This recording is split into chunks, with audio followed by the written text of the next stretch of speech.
All right. Hello, everyone. Thank you for your flexibility, and I am sorry I am not there with you right now, but I hope that this goes okay, at least to get you the new material so that you can get started solving some problems. So you need the summary of motion charts, and you also need our classwork 13 for today. Okay, so real fast, we're going to fill in the last few missing things here on our summary of motion charts. So if you remember, we've got all the linear stuff and all our angular stuff, and we just have these last few missing. Now for work, there are a few different forms of this. Obviously, it's sort of the change in energy of a system, but one of our big ones was that work was equal to force times the distance that that force was applied for, or sometimes we wrote delta x here. This is a very useful equation when you have a constant force or you have a sort of average force you can apply for a known distance. The equivalent one over here would be that work is our torque times our theta here, our angular displacement. So same kind of parallels, like instead of force we have torque, instead of distance we have how many rotations you make it through. And similarly for power here, there were, sort of work divided by time, but if we had a constant force, then our power was that force times velocity, because dividing this equation by time, we had distance over time, which is velocity. So again, if we use this one, then our parallel sort of equation over here is that power is torque times omega, or angular velocity. Now these two don't tend to get used too much in our class, but they are worth knowing just in case you are ever asked to find, say, the work done by a torque on a system or the power output by a torque on a system. Okay, but for today, our big idea are these last two, momentum and the impulse momentum equation. So you are well familiar with momentum in the linear. It's little p, this is big P, I know they look sort of similar, but little p is equal to mass times velocity. And we had our impulse momentum equation that said, okay, if I have a change in that momentum, that was only going to be caused by a net force on my system, and that net force was applied for some time duration. So we had this equation, net force times time, the impulse, is our change in momentum, the impulse momentum equation. And remember, momentum was just sort of a measure of motion. So as we've been doing all along, we have the very similar parallels over here in angular. So instead of using a little p for momentum in angular, we use a capital L. And for m, we have been using I, and for v, we have been using omega. So again, it's kind of a very sort of equivalent scenario or equivalent value for momentum in the angular. It says how hard is it to get that thing moving, and then how fast is it moving.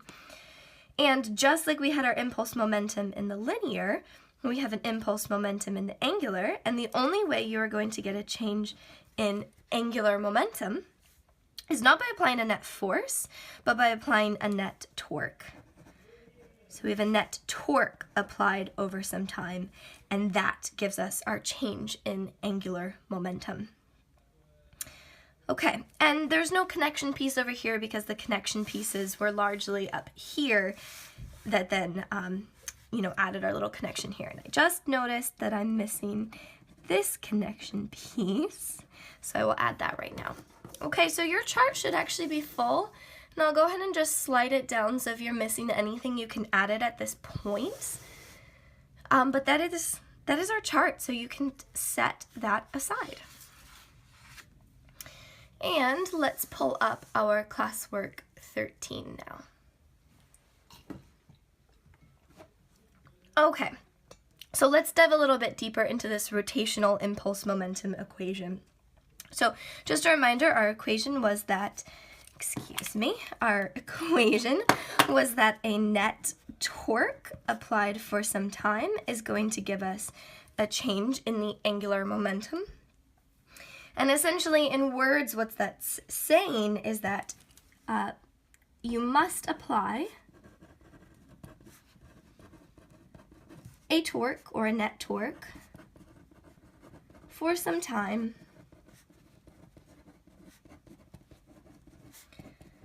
to cause the object or system to change its angular momentum.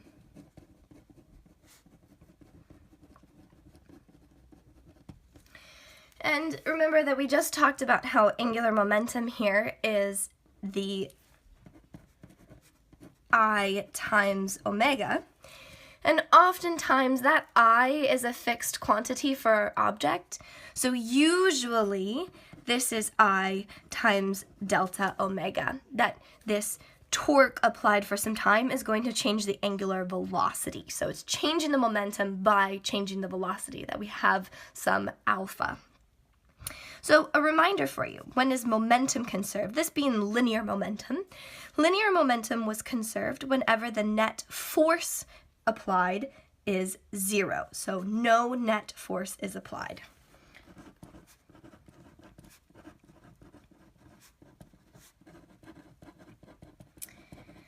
Conversely, when angular momentum is conserved is when no net torque is applied. So you can still actually have a net force, it just can't have a lever arm, it can't have an R, so it can't have a torque.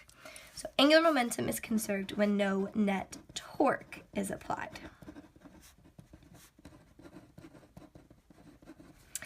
And this conservation idea, just like we had conservation of momentum, is really important because it allows us to solve a whole bunch of problems where a system or an object doesn't have an external force, or in this case, an external torque applied to it. And then we have this simple conservation equation that is really powerful. So for this, you are going to write our conservation of angular momentum.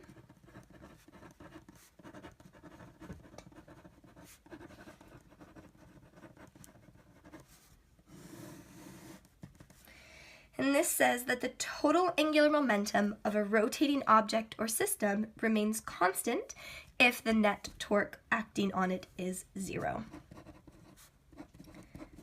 The total angular momentum of a rotating object or system remains constant if the net torque acting on it is 0. Okay, and just like we wrote conservation of momentum where we had mv initial equals mv final, and if there were multiple parts then we'd have like m1 v1 plus m2 v2 all initial equals the final bits. We have the same sort of equation here, but with I and omega. So we have our I initial and our omega initial multiplied together is going to equal our I final, final times omega final. Angular momentum initial equals angular momentum final because we have this conservation of momentum. So let's see that in a problem. This first question here says, explain how the picture at left of a spinning ice skater demonstrates conservation of angular momentum. Now, hopefully you have seen an ice skater before. We've got the Winter Olympics coming up, and after you have learned all about this, you'll be able to explain to your family and friends what the deal is with these ice skaters. But if you've seen them, you may have noticed that when an ice skater starts spinning with her arms or his arms outstretched, then as soon as they pull their arms in close to their body, the ice skater starts spinning faster and faster and faster. And this is a perfect example of our conservation of angular momentum. So our ice skater here has some initial I and some initial omega. And then afterwards, when the arms are pulled in close, there's going to be a final I and a final omega. And if we take a look, we say, okay, this ice skater has no net torque applied to her system. Yes, there might be a teeny bit of friction, but we're on ice, so we can generally ignore that. So what we're going to have is this conservation equation that her momentum beforehand and her momentum after must be equal. And before, our ice skater has her arms stretched far away from her body. So she actually has quite a high I because there's this extra mass far away from her. And when she pulls them in nice and close, the R for that mass decreases, and we see that her initial I is much bigger than her final I. Well, not much, but a significant amount. She's pulling this mass in close to her body. So by conservation, if this I term is bigger than that I term, then this W, or this omega term, has to be bigger than that omega term. Her omega final must be bigger than her omega initial. And this is how fast she's spinning. So an ice skater, when she pulls her arm in close to her body, she's going to spin faster because of conservation of momentum. She's pulled her arms in, she's decreased her I, her rotational inertia, so she has to increase her angular velocity. So we can make a little note here. She will spin faster because she has decreased her rotational inertia, the I, and there is conservation of angular momentum.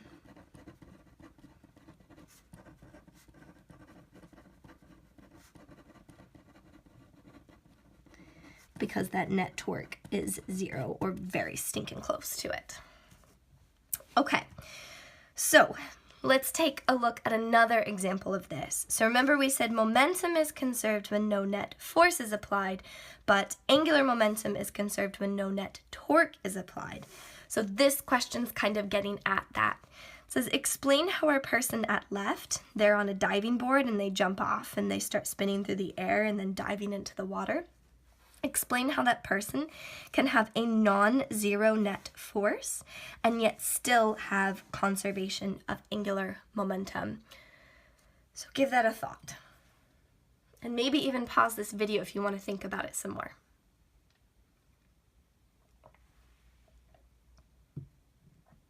Have you thought about it? Okay, let's talk. So this person has an mg force acting at their center of mass at all points as they fly through the air. They do not have conservation of momentum. Their speed will be changing. However, they have conservation of angular momentum because this mg acts at the center of mass. And if you act at the center of mass, your R, your lever arm, is 0. There is no torque. It has a net force, but it has 0 net torque. It is not causing her to rotate about herself. If she didn't spin, if she just jumped straight up, she would fall straight down. However, when she jumped off, she gave herself some spin, and when she pulls her legs in tight, she's spinning quite fast, and then when they stretch their arms out, then they increase their I, and they fall straight into the water. So you may have seen divers do this. Also in the Olympics, where they will tuck their body in, spinning quite fast, and then stretch back out, increasing their I, effectively doing the opposite of our ice skater over here. So, because mg acts at our center of mass, there is no torque, which means angular momentum is still conserved because there's no net torque to change it. So I will let you kind of write that out, but remember our conservation of angular momentum is true if there's no net torque.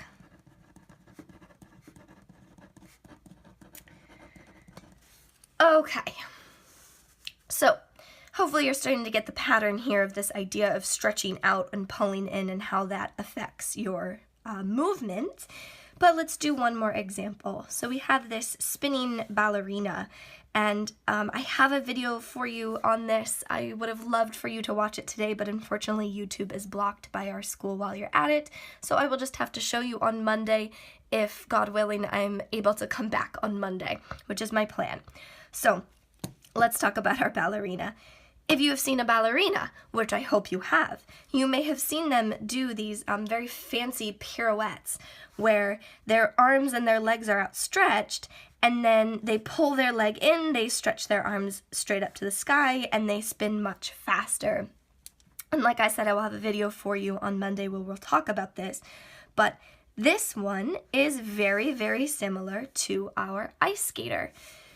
To enact her spins, what she does is she gets some initial rotational omega. She's rotating with a big I, stretching those arms and those legs out. And then to get spinning faster, she'll pull those limbs in, thereby decreasing her I and causing her omega to increase.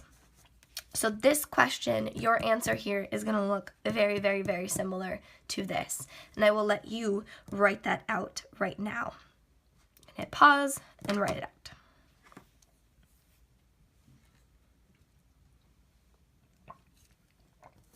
Okay, so let's take a look at some AP level questions now. This question, number 4, we've got a satellite that is a spinning cylinder. It has an initial rotational inertia I naught, so I initial, and an angular velocity omega naught. Solar panels unfold from the satellite and are extended outward. That's important.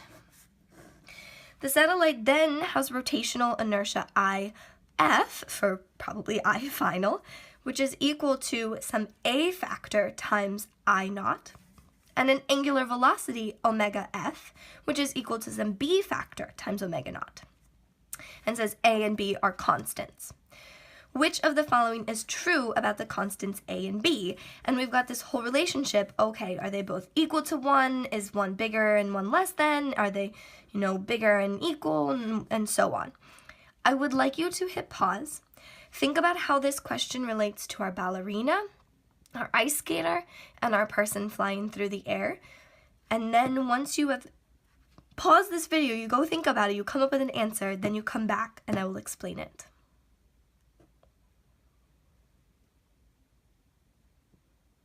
Okay, I really hope you paused. It is so much better for your learning if you pause. If I were there, I would have you all do this and then we would talk, but unfortunately, I can't be there, so I'll have to take you at your honor code that you have paused and thought about this. All right, so this, solar panels unfold from the satellite and are extended outward. That is the opposite of what our ice skater was doing. Our ice skater was pulling their arms in, and when they did that, they decreased their I final was smaller. So in this case, our solar panels are extending outward, which means we're putting more mass farther away from the center of our satellite. So it is increasing its I. So right here, we can automatically say that we know I final is bigger than I initial or I naught because the solar panels get farther away from the rotational axis of that satellite.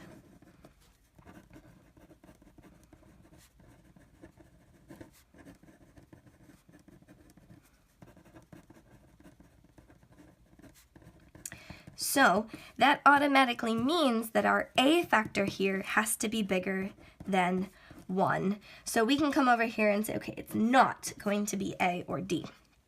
Now we have to think about these two B options. Now, hopefully you have realized there is no net torque on this system. It is just the satellite unfolding its panels. There's nothing else going on. So we need to have conservation, which means we can't have our rotational velocity, our omega, stay the same, because then we wouldn't have conservation. If the I goes up, if that I term gets bigger, then our omega term has to get smaller. It's, again, the opposite of our ice skater. When she pulled her arms in and her I decreased, then her omega had to increase. She had to spin faster and faster and faster because of that conservation. So we're going to have exactly the opposite. When it unfolds its panels and the I increases, then the omega must decrease. It must spin slower. So we've got this conservation of angular momentum. then tells us omega final is smaller than omega initial, which means our b is less than 1, and our answer choice over here is B. And our similar example here is our ice skater or our ballerina, but kind of in reverse. So the opposite direction. They're unfurling, they're stretching their arms back out. Okay, so let's take a look at example number 5 down here. So this says, the diagram above shows the top view, so an overhead view, of a child of mass m on a circular platform of mass 5m that is rotating counterclockwise. Assume the platform rotates without friction. That is a nice handy way of them saying that there is no external torque, that there is no friction slowing down that platform. It would just spin forever. Now, obviously, that's not real life, but it is good enough in physics land over short time periods that we can say no external torque. Okay, which of the following describes an action by the child that will result in an increase in the total angular momentum of the child platform system? Okay, again, I'd like you to hit pause, read through this. This is an authentic AP question, so it is well worth your time thinking and trying to answer it on your own. And then when you are ready, come back and I will explain.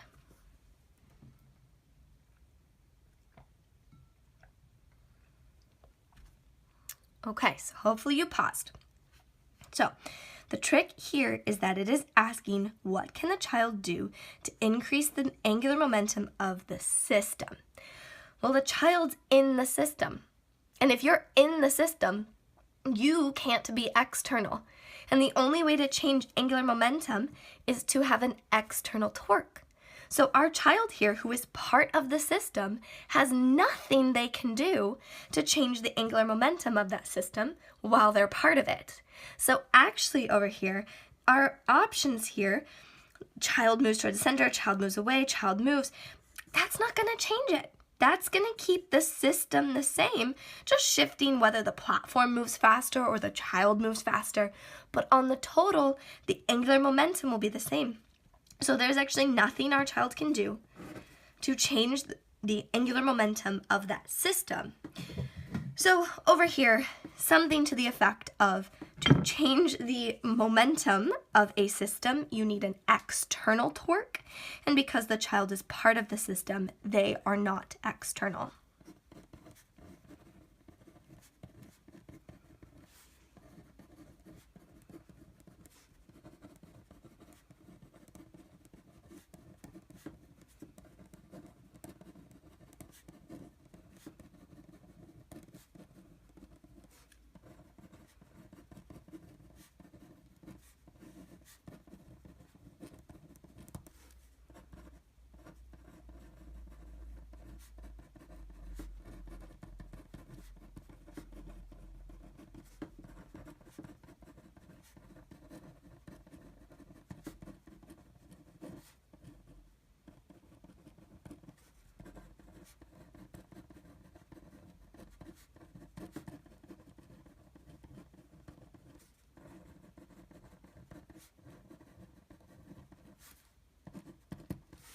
Okay. And that L meaning of the system. They cannot change L of the system. Okay. The distinction here between this question and that answer, those two fit together, with this question is that this is saying, what can the child do to increase the angular momentum of the platform? Not the system, but of the platform. Now in this case, there are things that the child can do to increase the angular momentum of the platform. All they have to do is, let's see, if they want to increase the platform, they need to decrease their angular momentum. Because as a system, it needs to be the same, that we need to have, L of the platform and L of the child is going to equal, this being initial and initial, the L of the platform final and the L of the child final. But if they can take their initial and decrease it to get their final, then the platform will therefore have to gain or increase its angular momentum. So there are things a child can do in that case. If they move towards the center, so option A here, if they move towards the center of the platform, then what they are doing is decreasing their I instead of them being farther out and having a big MR squared. If they move in towards the center, they've made their I smaller. It's like pulling your arms in. And so then what's going to happen is that the platform will have to speed up as a result, because our child over here is going to have a smaller sort of angular momentum. And what else could they do? If they move away from the center, they're increasing their I, so they're going to increase their L, which means the platform would lose L, so B would not work.